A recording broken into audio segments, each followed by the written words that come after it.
నమస్తే, welcome to our TV. ప్రముఖ political analyst Ankamma రావు గారు ఉన్నారు, ఆయన అడిగి తెలుసుకుందాం. నమస్కారం సార్. నమస్తే.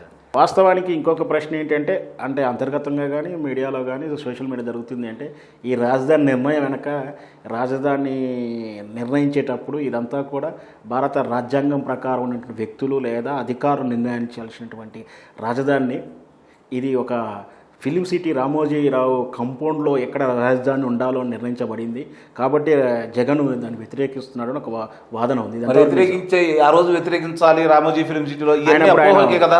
ఆయన బలహీనుడు, అధికారంలో లేడు అంటే ఆయన మీద కేసుల భయం ఉంది. సో ఆయన బలహీనంగా ఉన్నప్పుడు మౌనంగా ఉన్నాడు. ఆయన చేతికి బలం వచ్చిన తర్వాత, అధికారం అనే హంటర్ వచ్చిన తర్వాత ఇప్పుడు మొదలు పెట్టాడు అనుకోవచ్చు కదా మనం. మీరు అభివృద్ధి గురించి మాట్లాడుతున్నారు, దీనివల్ల అభివృద్ధి చెందిద్దని మీరు మాట్లాడుతున్నారు కదా.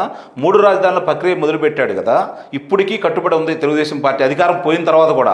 అంటే అధికారం పోయిన తర్వాత కూడా ఒకే రాజధానికి ఎందుకని కట్టుబడి ఉంది? దాంట్లో న్యాయం ఉందా అని. కాబట్టి నిజంగా ప్రజలు తిరస్కరిస్తారు కదా. నువ్వు రేపు పొద్దున 3 రాజధానులు అని చెప్పిరా ఎన్నికల్లోకి. మీ ఆలోచన కరెక్ట్ అయితే, మీరు చెప్పిందే జనానికి ఆమోదం అయితే, రేపు రాబోయే ఎన్నికల్లో ఎజెండా 3 రాజధానిలో పాత రాజధాని తెలుగుదేశం పార్టీకి ఒకటే నినాదం కాబోతుంది. ఏకైక నినాదం అమరావతి రాజధాని, ఆంధ్ర రాష్ట్ర అభివృద్ధి. అప్పుడు గత ఎన్నికల్లో ప్రత్యేక హోదా ఎన్నికల నినాదం అయిపోయింది. అవును. ఇప్పుడు ఆ ఎన్నికల నినాదం దాంతో పాటు ఉంటుందా, వేరుగా ఉంటుందంట? ఉంటుంది.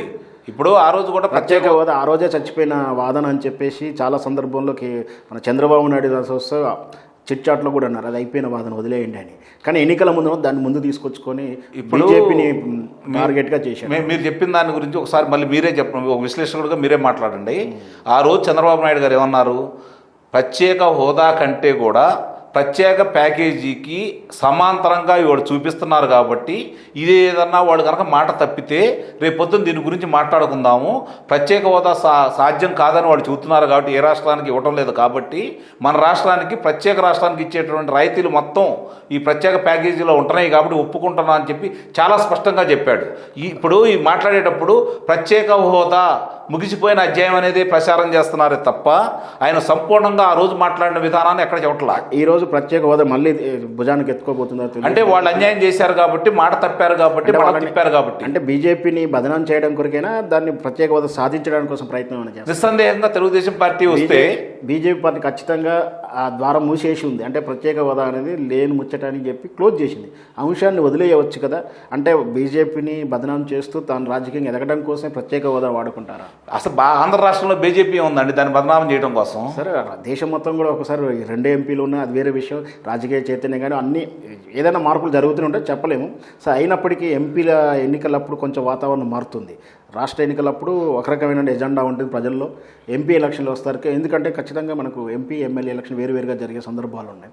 సో అప్పుడు కీలక నిర్ణయం అయ్యే అవకాశాలు కూడా ఉన్నాయి. సో రేపు అవసరం వస్తే బీజేపీతో పొత్తు వెళ్తుందా, విడిగా వెళ్తుందా, ఇంకా క్లారిటీ కూడా లేదు.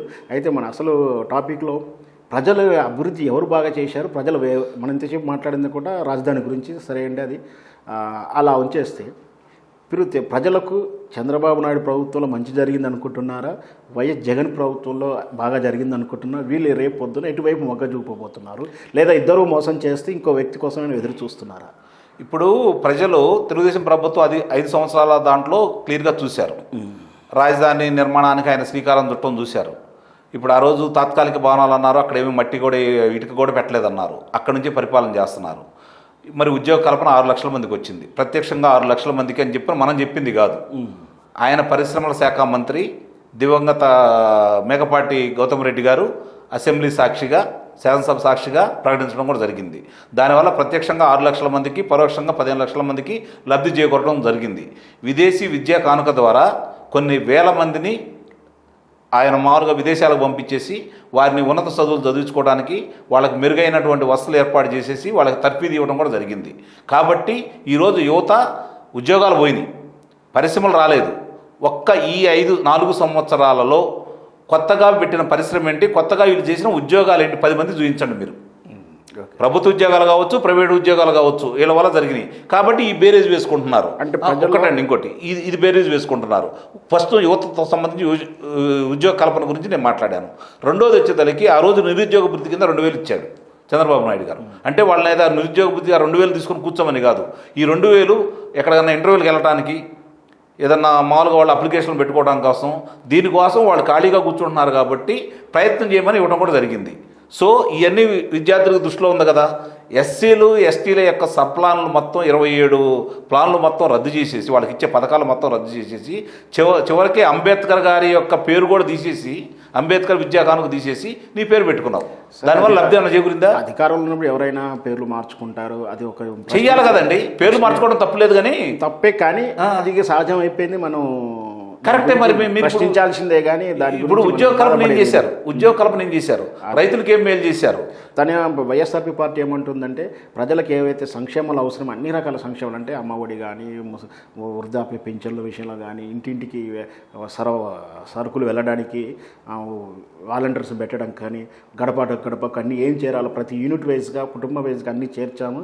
వాళ్ళ సంక్షేమం కోసం అన్ని రకాల పథకాలు ఇచ్చాము. అంటే హాస్టల్ విద్యార్థుల విషయంలో కానీ, ఉచిత డ్రెస్సుల విషయంలో కానీ, ఇంగ్లీష్ విద్య విషయంలో కానీ, ఇంకా ఇతర యువతకు కానీ రకరకాల సేవలు చేశాము. ప్రజలు మా వైపే ఉన్నారని వాళ్ళు ధీమాలో ఉన్నారు. ఈ చంద్రబాబు నాయుడు అన్నీ కూడా బొమ్మలు అంటే ఆర్టిఫిషియల్ గ్రాఫిక్స్ తోటి చేశాడు, నేను నిజమైన అభివృద్ధి చేస్తున్నానని వాళ్ళు అంటున్నారు. మీరు దీన్ని ఏకీభవిస్తారా? ఏకీభవించట్లేదండి. ఇప్పుడు మీరు అన్నారు అమ్మఒడే తీసుకుందాం. ఆ రోజు చంద్రబాబు నాయుడు గారు అమ్మఒడి పథకం కాకుండా పిల్లలకి ఏం చేశాడు? వాళ్ళకి డ్రెస్సులు ఆయనే ఇచ్చాడు, దుస్తులు ఆయనే పంపిణీ చేశాడు, పుస్తకాలు ఆయనే ఇచ్చాడు, ఫీజులు ఆయనే కట్టాడు, మధ్యాహ్న భోజన పథకం ఆయనే పెట్టాడు. ఏమండి, ఇవన్నీ చేసి ఇవి కాక ఆడపిల్లల కోసం ప్రత్యేకంగా సైకిల్ కూడా ఇవ్వడం జరిగింది.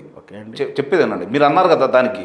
ఆ రోజు అన్ని స్కూళ్ళకి వెళ్ళిపోయినాయి, లేకపోతే ప్రైవేట్ కాలేజీలు ఉంటే ప్రైవేట్ కాలేజీలకు వెళ్ళిపోయినాయి, డైరెక్ట్గా తల్లిదండ్రుల మీద భారం పడకుండా వెళ్ళిపోయింది. ఈరోజు అమ్మఒడి పథకం కింద నువ్వు అమ్మకి వేస్తున్నావు డబ్బులు. అమ్మకి వేస్తుంటే నాన్న దగ్గర తీసుకుంటున్నావు, చేతితో ఇచ్చేసి మద్యపాన నిషేధం అని చెప్పని దాన్ని 50 రూపాయలు దాన్ని 150 రూపాయలు చేసి 3 రెట్లు పెంచి నువ్వు ఆ డబ్బులు మళ్ళీ తండ్రి ద్వారా నువ్వు లాగేసుకున్నావు. చంద్రబాబు నాయుడు గారు ఇంత మంచి అభివృద్ధి చేశాడు, ప్రజలకు చాలా సంక్షేమాలు చేశాడు మీరు చెప్తున్నారు. అది మరి ప్రజలు అర్థం చేసుకోలేదా? ఎందుకు ఓడిపించారు? కొంత ఈయన చెప్పిన దానికి నమ్మి, అలాగే స్థానిక ఎమ్మెల్యేల మీద కోపంతో, ముఖ్యంగా ఇది చెబుతాను బాగా నోట్ చేసుకోండి. నా ప్రశ్న రెండోది అదే. స్థానిక ఎమ్మెల్యేల మీద కోపంతో చంద్రబాబు నాయుడు గారు చేసిన పనులు ప్రజల్లోకి తీసుకెళ్లకుండా చాలామంది స్వార్థంతో వాళ్ళు చేసినటువంటి అకృత్యాల వల్ల అందులో ఎలాంటి డౌట్ లేదు. తెలుగుదేశం పార్టీ ఎమ్మెల్యేల వల్ల కోపంతో వనజాక్షి లాంటి సంఘటన, వనజాక్షి సంఘటన చాలా తప్పైనప్పుడు ప్రజల్లో చేరిన మెసేజ్ వేరు కాదు, అదే కావాలని చేశారు. వనజాక్షి అనే ఆమె పరిధి దాటి, ఆమె జిల్లా దాటి, ఆమె ప్రాంతం దాటి వెళ్ళింది, అక్కడ చేయి చేసుకోలేదు.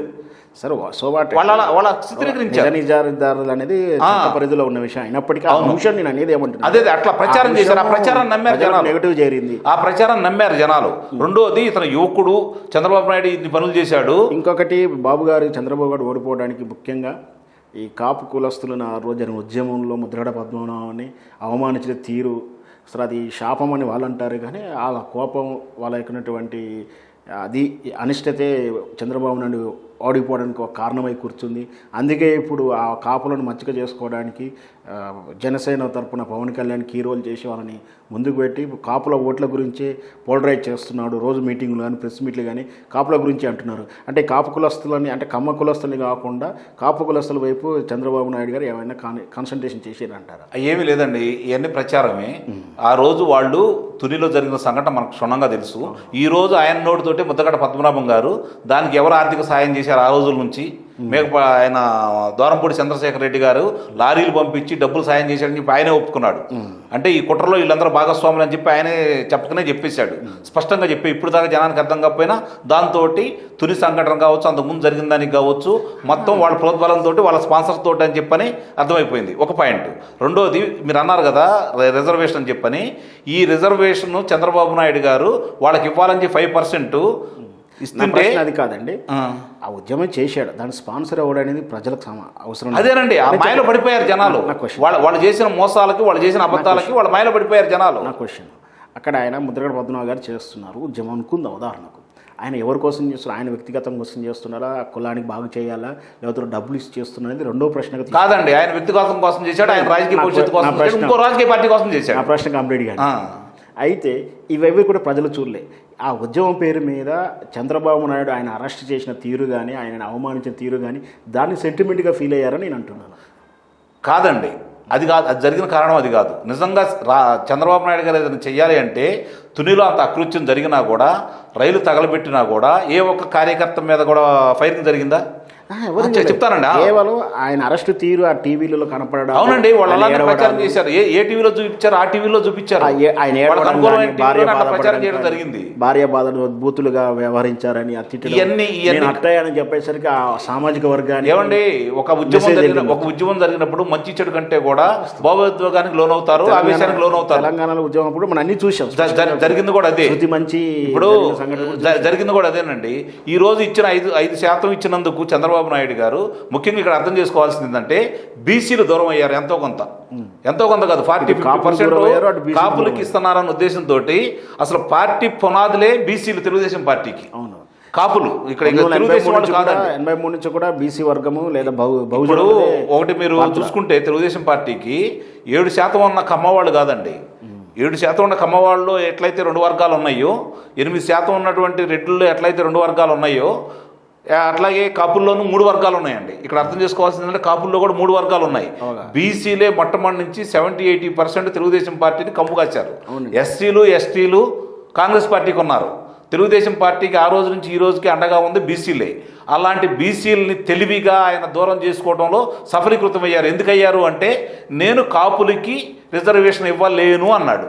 ఆ ఒక్క పదంతో బీసీలు ఇతను కాపులకు ఇవ్వటం లేదు, కాపుల పక్షాన లేడు కాబట్టి కాపులకు ఇవ్వటం లేదు, మన రిజర్వేషన్ తెలుగుదేశం పార్టీ ఎత్తుతుంది కాబట్టి మనకేదో అన్యాయం జరిగిపోతుందన్న ఉద్దేశంతో బీసీలు చాలామంది అటు నమ్మి అతనికి ఓట్లు వేయడం జరిగింది. అది రాజకీయంలో అతని క్రీడల్లో చక్కగా ఉపయోగించుకున్నాడు, సక్సెస్ అయ్యాడు. అంటే ఈ పొరపాటును ప్రజలు మళ్ళీ దిద్దుకుంటారని మీ భావన? 100% దిద్దుకుంటారు. కాబట్టి 72 సంవత్సరాల వయసులో ఉన్న చంద్రబాబు నాయుడు గారిని బాదుడే బాదుడు కార్యక్రమానికి బయలుదేరితే ఆయన ఉన్న చిత్ర కథానాయకుడా, ప్రజాదరణ పొందిన కథానాయకుడా, పోనీ ఏదన్నా క్రీడాకారుడా కాదు కదా.